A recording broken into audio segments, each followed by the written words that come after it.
حكم ترك له الامتياز.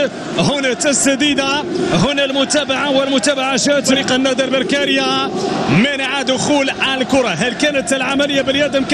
سنتعرف على القرار النهائي بعد حدث من جانب حكم المباراه.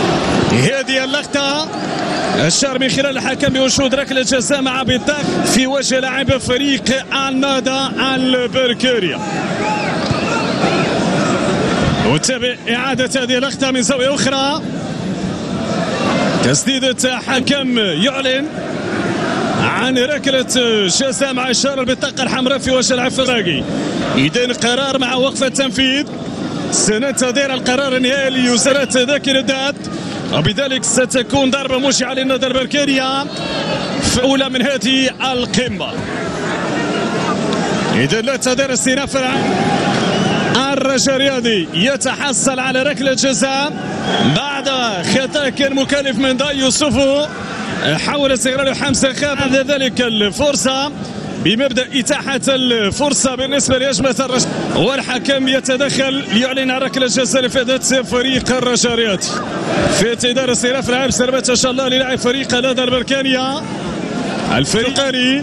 إذا هنا حديث من جانب الحكم ذاكر الداد مع الحكمين الفار بخصوص هذه الوضعية.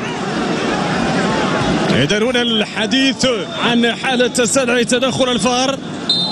إذا سيذهب لإفشاء الحكم عن قراره. هنا اللقطة، هل كان هناك خطأ أم كانت العملية؟ هنا الحكم سيتأكد. لو هناك خطأ لفائدة فريق النادي البركانية سيكون جزاء لفريق الرجاء الرياضي. هنا اللقطة الحكم يريد أن يتأكد من هذه، سيقول ركلة جزاء لو يشوف بأن هذا اللقطة فيها خطأ. ضاي يوسفو من خلال انسلال حمزة خبا قد أو سيلغي القرار ويعلن عن خطأ لفائدة فريق النادي البركانية. ذاكر الداد ماذا سيقول؟ هل يلغي القرار؟ إذا ذاكر الداد ماذا؟ إذا سيلغي البطاقة الحمراء وسيلغي ركلة الجزاء. بالفعل ذلك ما حدث الآن بجانب ذاكر الداد. إذا القرار يتغير مع احتجاجات من جانب الرجاء الرياضي.